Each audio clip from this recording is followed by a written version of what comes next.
नमस्कार प्रिय विद्यार्थियों, ज्ञान तृप्ति महाविद्यालय के इस YouTube चैनल में आपका स्वागत है। और आज हम बीएससी सेकेंड ईयर के लिए अपने टॉपिक को आगे कंटिन्यू करेंगे, जिसके अंदर हम टॉपिक कर रहे थे गैमेटोजेनेसिस। गैमेटोजेनेसिस के अंदर हमने स्टडी की थी स्पर्मेटोजेनेसिस की। स्पर्मेटोजेनेसिस के बाद आज हम करेंगे oogenesis। देखो,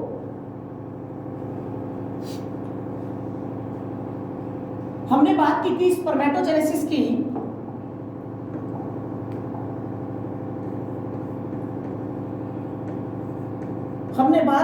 स्पर्मेटोजेनेसिस की।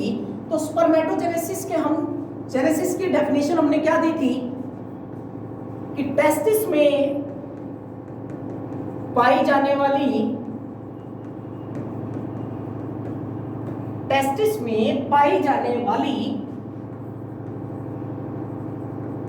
जर्मिनल एपिथेलियम की सेल्स द्वारा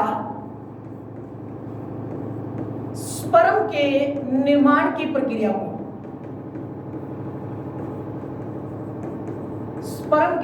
की प्रक्रिया को हम स्पर्मेटोजेनेसिस का कहते हैं।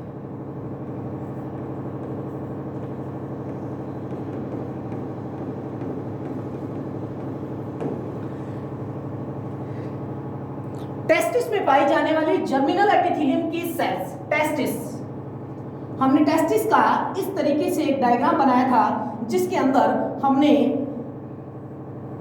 इस तरह के सेप्टुला देखे थे। तो इसके अंदर यहां पे कुछ विशेष प्रकार की हमने सेल्स देखी थी, जिनको हम कहते हैं सेमिनिफेरस ट्यूब्यूल। इन सेमिनिफेरस ट्यूब्यूल की कट सेक्शन का जब हम अध्ययन करते हैं तो हमें कुछ इस प्रकार की स्ट्रक्चर मिलती है, जिसके अंदर हमने देखा था यहां पे कुछ विशेष प्रकार की सेल्स पाई जाती हैं।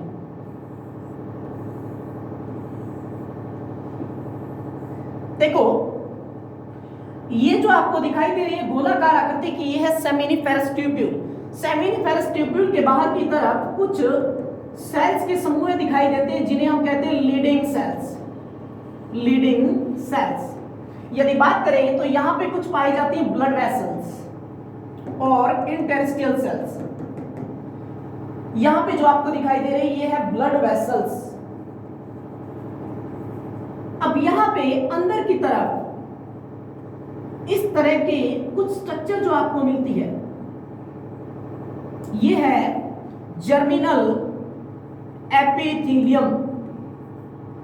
जर्मिनल एपिथेलियम को हिंदी में जनिक उपकला कहा जाता है।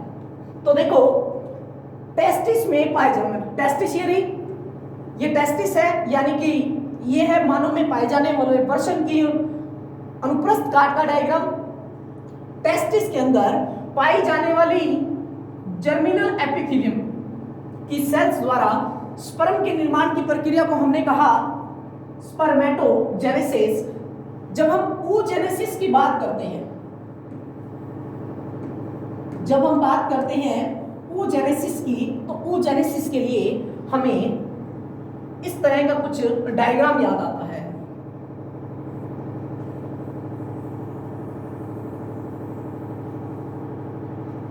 जिसके अंदर यहां पे जो सेल्स पाई जाती है,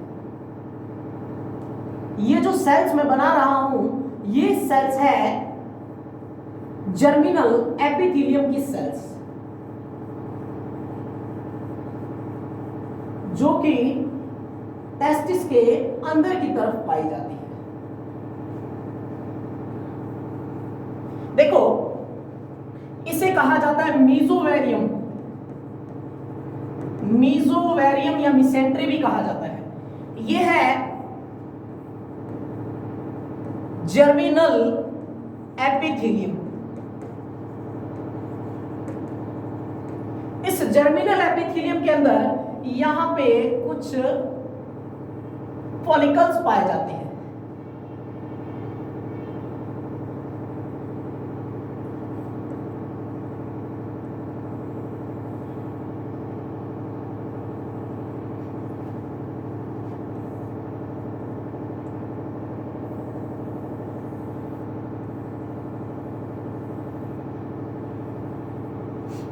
देखो इसे कहा जाता है प्राइमरी फॉलिकल्स। प्राइमरी फॉलिकल्स ये है सेकेंडरी फॉलिकल्स, या फिर इसको हम नाम देते हैं सेकेंडरी फॉलिकल्स को हम मैच्योर फॉलिकल्स तो नहीं कह सकते, लेकिन इसे हम जनरेटेड फॉलिकल्स भी कह सकते हैं। तीसरा जो है ये है मैच्योर फॉलिकल्स। यहां पे जो हमने प्रोसेस देखी थी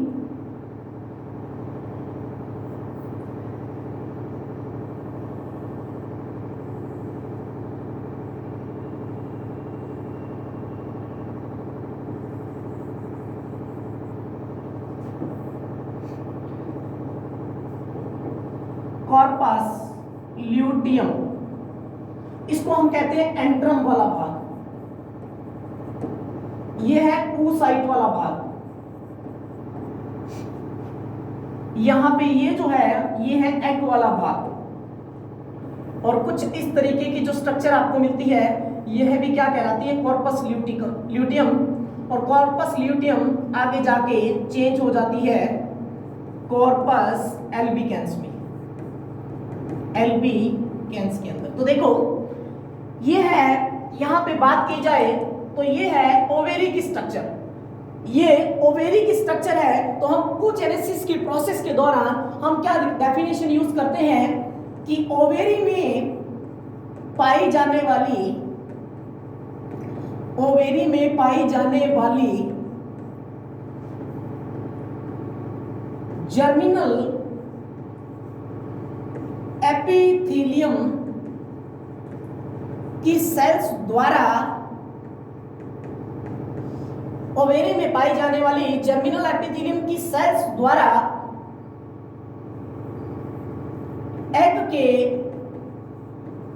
निर्माण की प्रक्रिया को oogenesis कहा जाता है। oogenesis कहा जाता है। जैसा कि आपने स्पर्मेटोजेनेसिस की प्रोसेस देखी थी कि स्पर्मेटोजेनेसिस की प्रोसेस के अंदर क्या होता है। स्पर्मेटोजेनेसिस की प्रोसेस में हमने देखा था कि ये जो डायग्राम है यहां पे पाई जाती है ये दो सेल्स, जिनको नाम दिया हमने सर्टोली सेल्स। सर्टोली सेल्स, दो सर्टोली सेल्स के मिड पार्ट के अंदर यहां पे जो सेल्स पाई जाती है इन्हें हम कहते हैं जर्मिनल एपिथेलियम, जनिक उपकला कोशिकाएं। जर्मिनल एपिथेलियम की सेल्स मिलकर बनाती है यहां पे स्पर्मेटोगोनिया।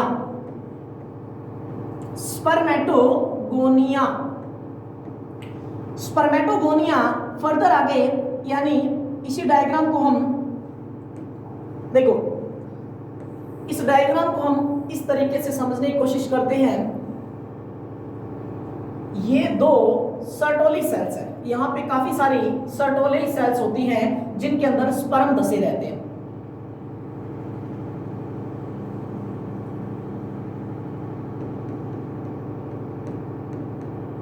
हमने बात की कि यहां पे जो है ये है जर्मिनल एपिथेलियम की सेल्स।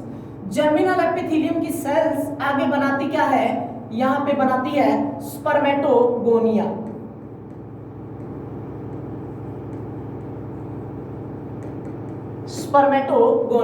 स्पर्मेटोगोनिया से आगे जाके क्या बनते हैं, स्पर्मेटोसाइट। स्पर्मेटोसाइट से आगे चल के बनते हैं स्पर्मेटिड्स। स्पर्मेटिड्स आगे जाके कन्वर्ट हो जाते हैं गतिशील व धागेनुमा संरचना में, जिनको हम कहते हैं यहां पे स्पर्मेटोजोआ, या फिर हम कह सकते हैं इसको स्पर्म। हमने बात की थी कि यहां तक की जो प्रोसेस होती है, यहां तक की जो कंप्लीट प्रोसेस है, इसको तो हमने नाम दिया था स्पर्मेटोजेनेसिस। लेकिन जो स्पर्मेटिड से यहां तक, यानी इन दोनों के मिड की, ये स्पर्मेटिड से स्पर्मेटोजोआ के निर्माण की प्रक्रिया को हमने कहा था स्पर्मियोजेनेसिस। इसी प्रकार यदि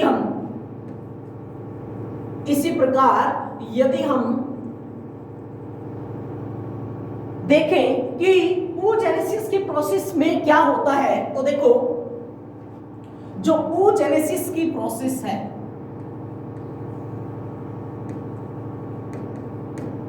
oogenesis की जो प्रक्रिया है उसकी डेफिनेशन हम पढ़ चुके हैं कि ओवेरी के अंदर पाई जाने वाली जर्मिनल एपिथेलियम की कोशिकाओं से अंडाणु या एग के निर्माण की प्रक्रिया को हम कहते हैं oogenesis।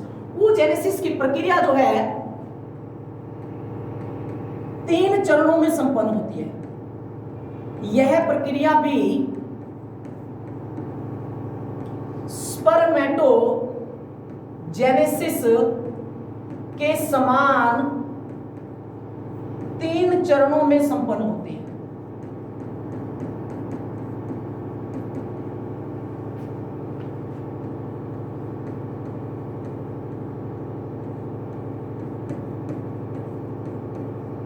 यह प्रक्रिया भी स्पर्मेटोजेनेसिस के समान कितने चरणों में संपन्न होती है? 3 चरणों में, जिसमें सबसे पहला स्टेप आता है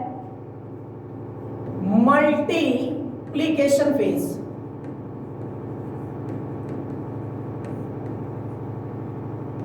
दूसरा चरण आता है ग्रोथ फेज और तीसरा जो चरण आता है वो होता है मैच्योरेशन फेज। अब आप लोग एक चीज देखो, मल्टीप्लिकेशन फेज को हम बोलते हैं गुणन प्रावस्था,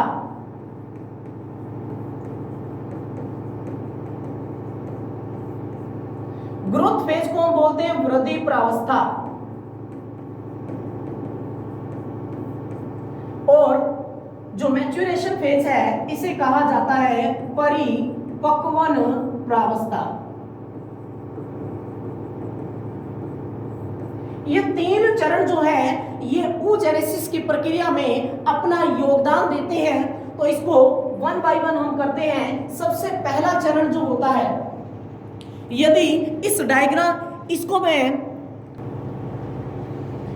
यदि oogenesis की प्रक्रिया का आरेखित डायग्राम बनाया जाए, सबसे पहले मैं तीनों को जो आपकी मल्टीप्लिकेशन फेज, ग्रोथ फेज और जो आपकी मैच्योरेशन फेज है उनको किस प्रकार से डिवाइडेशन करते हैं। तो देखो सबसे पहला क्या होता है, ओवेरी के अंदर, ये मान लो ओवेरी है, ओवेरी के अंदर पाई जाती है जर्मिनल एपिथेलियम सेल्स। ओवेरी के अंदर पाई जाती है जर्मिनल एपिथेलियम सेल्स, जिनको हम नाम कहते हैं primordial cells. Primordial germ cells भी कहते हैं। प्रीमोर्डियल जर्म सेल्स जो होती है वो कौन से नेचर की होती है? डिप्लॉइड नेचर की होती है। इस जो प्रीमोर्डियल जर्म सेल्स होती है ये द्विगुणित कोशिका होती है। इसके अंदर माइटोसिस की प्रोसेस होती है।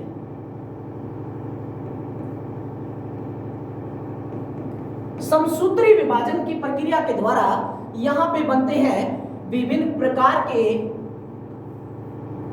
प्रीमोर्डियल जर्म सेल्स जो है वो लगातार समसूत्री विभाजन करके बनाती है oogonia। जैसे स्पर्मेटोजेनेसिस की प्रोसेस में क्या बनते हैं, स्पर्मेटोजेनेसिस की प्रोसेस के अंदर जो जर्मिनल एपिथेलियम सेल्स होती हैं वो बनाती क्या है, यहाँ पे वो स्पर्मेटोगोनिया बनाती है। तो यहाँ पे जो oogenesis की प्रोसेस है इसमें बनने वाले जो है वो बनेंगे क्या,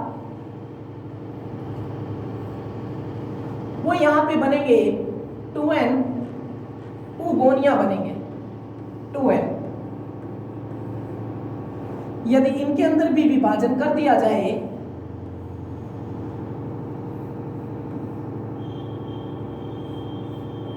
तो यहां पे ये 2n, ये भी 2n, 2n, 2n condition, 2n condition, फिर 2n कंडीशन, 2n कंडीशन और 2n कंडीशन।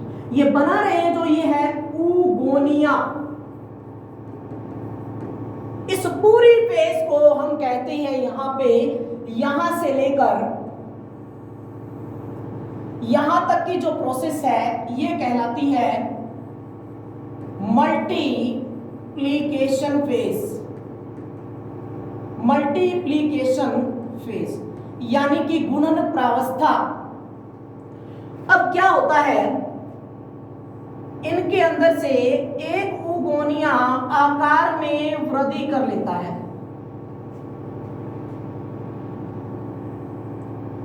ये जो है ये फेज कहलाती है ग्रोथ फेज। इसे हम कहते हैं प्राइमरी oocyte। देखो जर्मिनल एपिथेलियम की सेल्स से बने क्या, जर्मिनल एपिथेलियम की सेल्स से, यानी कि हमने बात की कि ओवेरी के अंदर जर्मिनल एपिथेलियम की सेल्स पाई जाती है, जो मैंने प्रीवियस डायग्राम में आपको दिखाई थी इस प्रकार से। इस डायग्राम में देखो ये जो सेल्स आपको दिखाई दे रही है, इन सेल्स से बनेगा क्या, इन सेल्स के अंदर समसूत्री विभाजन की प्रक्रिया होती है। लगातार समसूत्री विभाजन हो रहा है, लगातार समसूत्री विभाजन होता है, जिस दौरान हमें प्राप्त होते हैं ऊगोनिया। अब इनमें से एक ऊगोनिया आकार में वृद्धि करता है, जो कि निर्माण करता है प्राइमरी oocyte का। यदि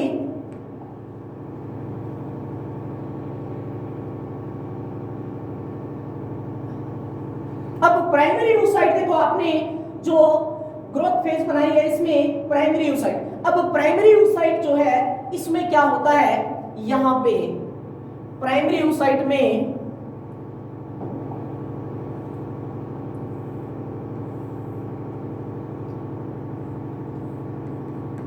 फर्स्ट मियोटिक डिवीजन, प्रथम अर्धसूत्री विभाजन होता है, जिस दौरान क्या बनते हैं, जिस दौरान यहां पे बनेगा सेकेंडरी oocyte जो कि एन कंडीशन का होगा, और यहां पे जो बनेगी वो है polar body. Polar body, primary polar body कह सकते हैं इसको हम, प्राइमरी पोलर बॉडी। ये है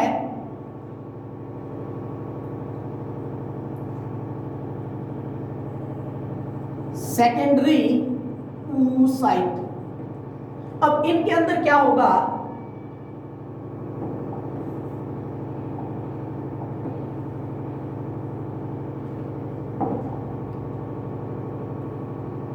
इसके अंदर यहां पे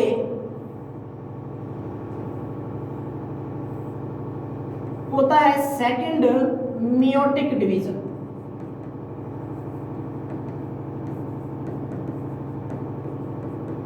जब सेकंड मियोटिक डिवीजन होता है तो यहां पे बनेगा आपका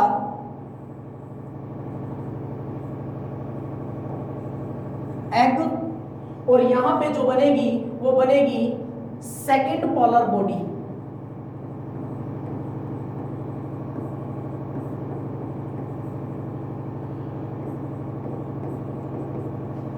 और ये जो है ये है additional polar bodies.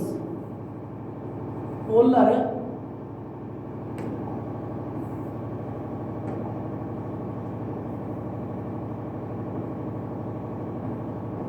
Additional polar bodies, और इस प्रावस्था को हम कंप्लीट नाम देते हैं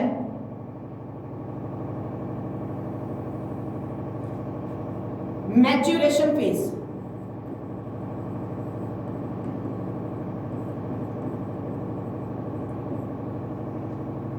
इसको हम एक बार थोड़ा शॉर्ट लेते हैं।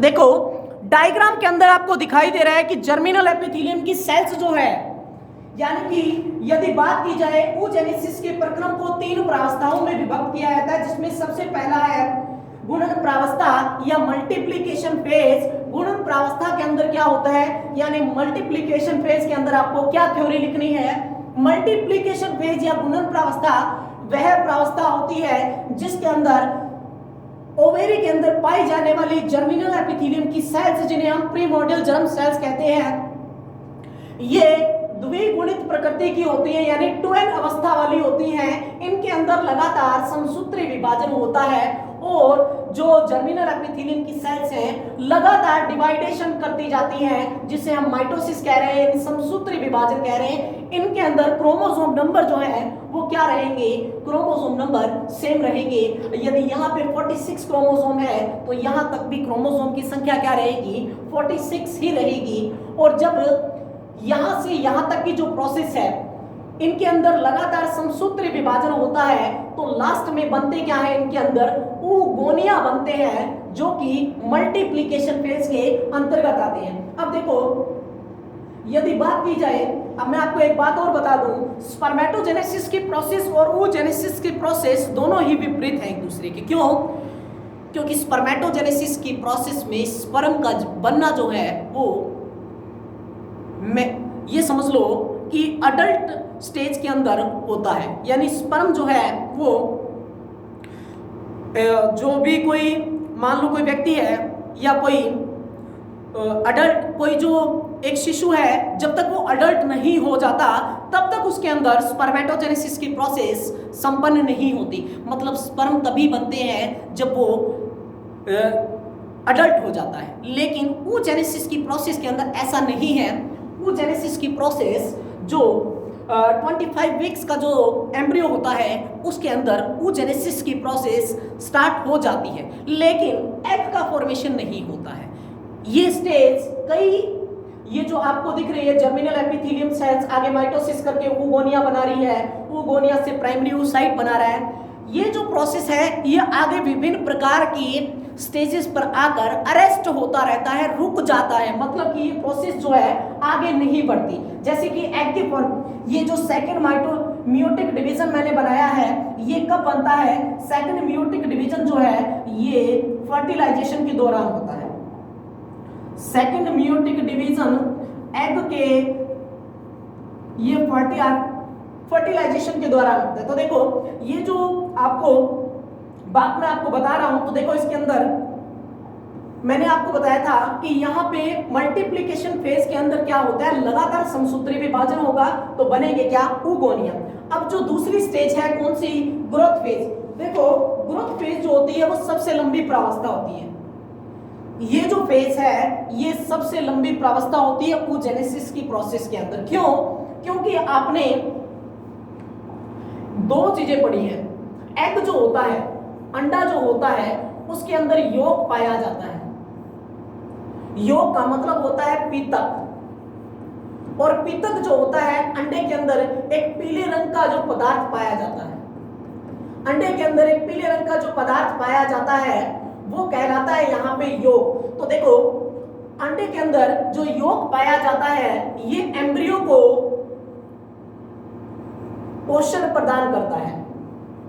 एम्ब्रियो को पोषण प्रदान करने का काम जो है वो यॉक करता है। यानी यॉक एक फूड मटेरियल है।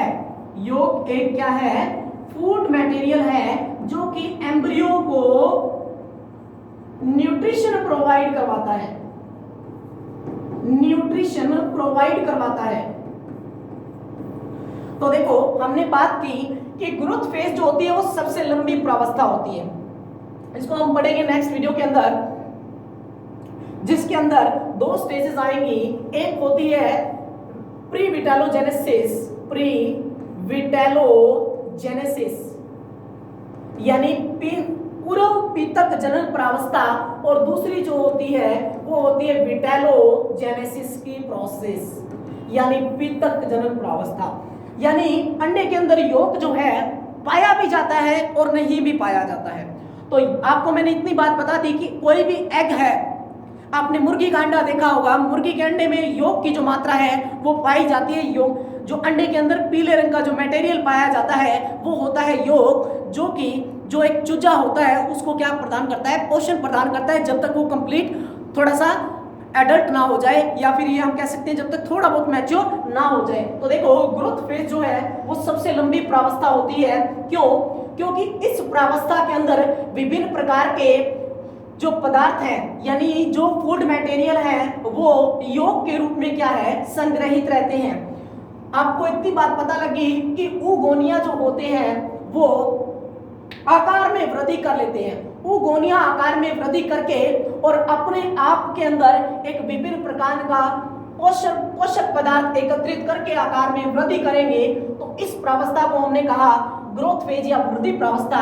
जो oogonia आकार में वृद्धि करता है उसे हम कहते हैं प्राइमरी oocyte। अब ये जो प्राइमरी oocyte होता है, ये जो प्राइमरी oocyte है, इसके अंदर फर्स्ट मियोटिक डिवीजन, प्रथम परिपक्वन विभाजन जो है वो होता है। प्रथम विभाजन जो होता है वो किस प्रकार का होता है, अर्धसूत्री प्रकार का होता है। यहां तक आपने कंडीशन देखी कि जो क्रोमोसोम नंबर है वो क्या रह रहे हैं, क्रोमोसोम नंबर डिप्लॉइड नेचर के हैं, यानी द्विगुणित अवस्था वाले हैं। जो प्राइमरी oocyte है, जब इसमें प्रथम अर्धसूत्री विभाजन होता है तो यहाँ पे बनता क्या है, सेकेंडरी oocyte बनता है। सेकेंडरी oocyte के अंदर क्रोमोसोम नंबर जो है वो क्या हो जाते हैं, हाफ हो जाते हैं। इसके अलावा जो प्राइमरी oocyte है, जब इसके अंदर फर्स्ट मियोटिक डिवीजन होता है तो यहाँ पे एक विशेष प्रकार की पोलर बॉडीज बन जाती है जो कि कहलाती है प्राइमरी पोलर बॉडी। अब ये जो प्राइमरी पोलर बॉडी है इसका कोई विशेष योगदान नहीं है। आप लोग इधर वापस अपने इसी कॉन्सेप्ट पे आओ। सेकेंडरी oocyte जो अभी तक कौन से नेचर का है, हैप्लॉइड नेचर का है। सेकेंडरी oocyte के अंदर यहाँ पे सेकेंड मियोटिक डिवीजन होता है जो कि फॉर्मेशन करता है किसका, एग का फॉर्मेशन करता है। और एग का जो फॉर्मेशन है वो भी कौन से है, वो हैप्लॉइड, यानी एग का जो अंडा जो होता है वो अगुणित प्रकृति का होता है। इसके अलावा इसके साथ में एक और पोलर बॉडी बनती है जिसको हमने नाम दिया सेकंड पोलर बॉडी। जब प्राइमरी पोलर बॉडीज में भी डिवीजन होता है तो विभिन्न प्रकार की एडिशनल पोलर बॉडीज बनती हैं। तो ये जो प्रोसेस है, ये कौन सी प्रोसेस है, ये प्रोसेस है oogenesis की, जिसके अंदर आपको 3 प्रावस्थाएं दी गई हैं कि किस प्रकार से ये जो डिवीजन है ये होता है। अब एक बात और, सबसे बड़ी बात इसके अंदर जो आपको दी गई है, तो देखो हमने बात की कि यहां पे अगर यदि स्पर्मेटोजेनेसिस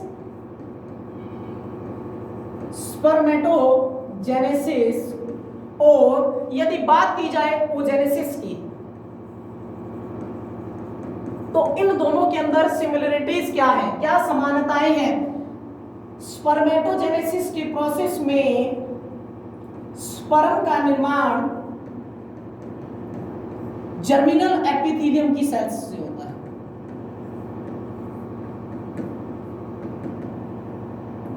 स्पर्मेटोजेनेसिस की प्रोसेस में स्पर्म का निर्माण जो है वो जर्मिनल एपिथेलियम की सेल्स के द्वारा होता है। और इसके अंदर जो एग का फॉर्मेशन है, एग का निर्माण है या एग का जो फॉर्मेशन है वो भी किससे होता है, जर्मिनल एपिथेलियम से होता है। यदि बात की जाए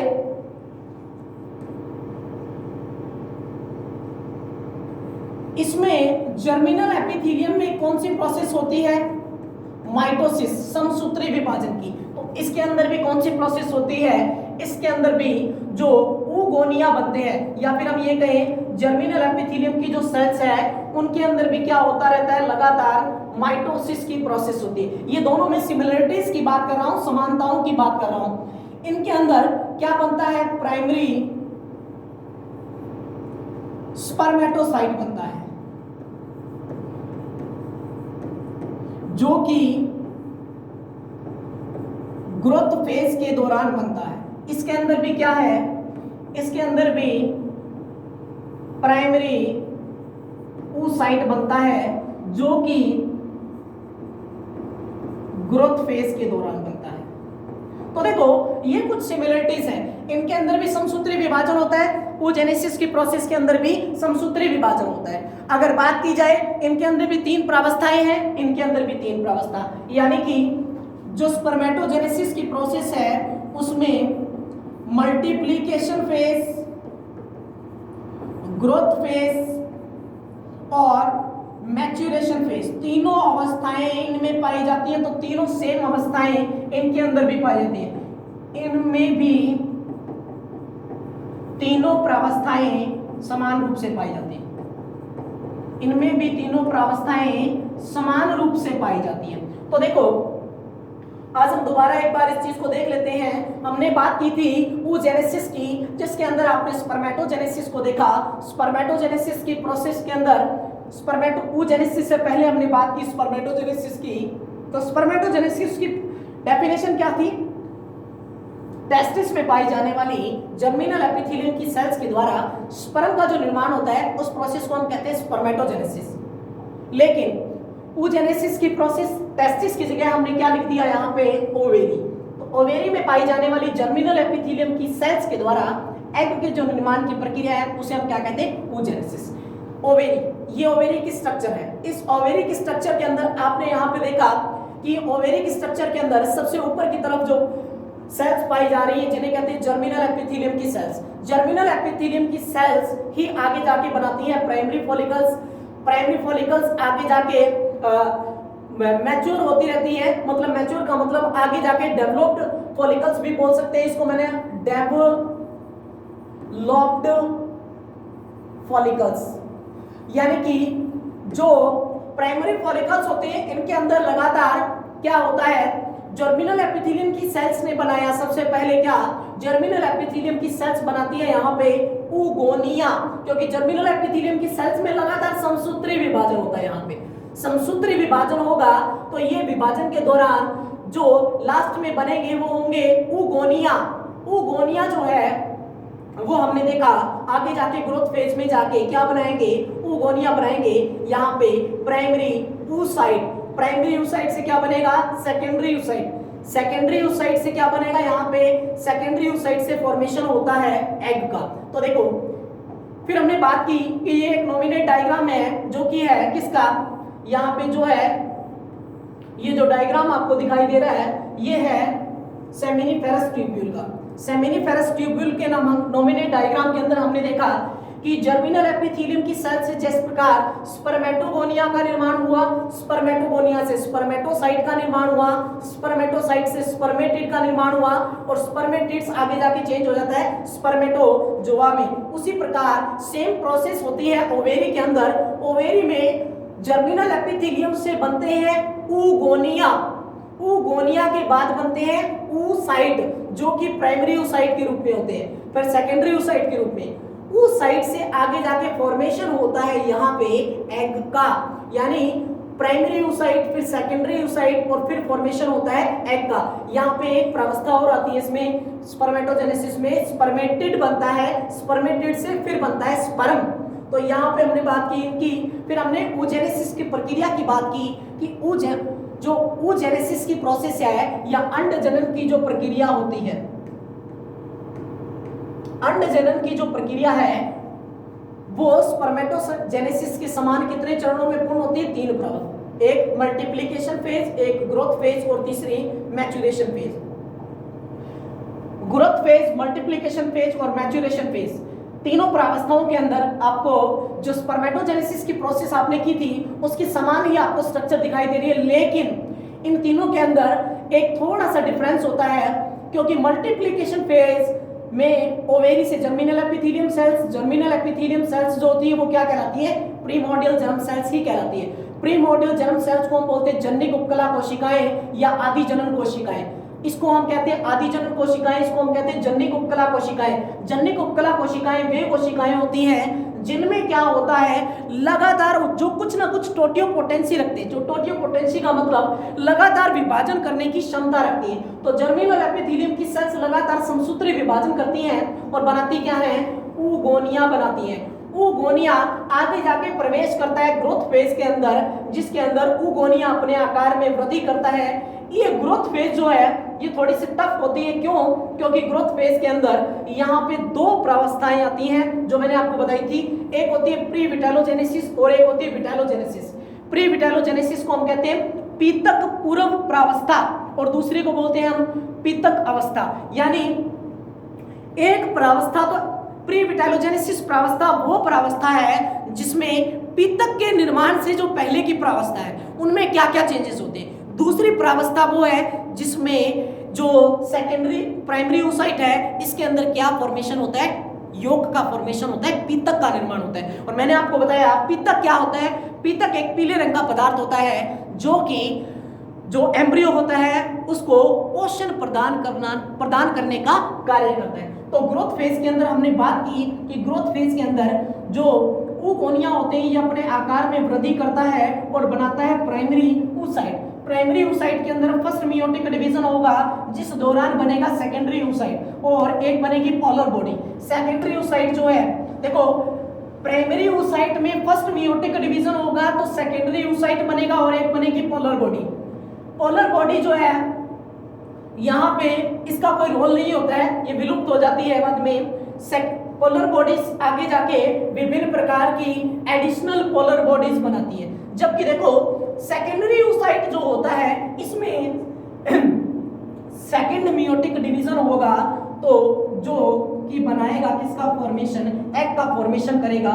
और ये जो एग है ये एग मैंने आपको बताया था कि जो फीमेल का रिप्रोडक्टिव सिस्टम है उसके अंदर एग और स्पर्म का जो मिलन है यानी एग के साथ एग जो है वो ओवेरी में पाई जाने वाली फिम्ब्रीज के द्वारा कैप्चर्ड किया जाता है और एम्पुलरी इस्थमस जंक्शन के अंदर इनका मिलन होता है यानी कि इन दोनों का फर्टिलाइजेशन होता है जहां पे जो शुक्राणु का एक्रोसोम वाला भाग होता है वो एग की जोना रेडिएटा वाली जो जोना पेल्यूसिडा और जोना रेडिएटा जोना पेल्यूसिडा इन लेयर्स को भेद कर पेनिट्रेट करके एक्रोसोम क्यों भेद पाता है एक्रोसोम जो एग को, क्योंकि इसमें एक एंजाइम होता है जिसका नाम है हाइल्यूरोडिनेज एंजाइम जो कि एग की झिल्लियों को पेनिट्रेट करके अंदर की तरफ एंटर कर जाता है। आपको मैंने एक बात और बताई थी कि फर्टिलाइजेशन के दौरान एक स्पर्म नहीं काफी अधिक मात्रा में हजारों लाखों की संख्या में स्पर्म पहुंचते हैं एग के पास,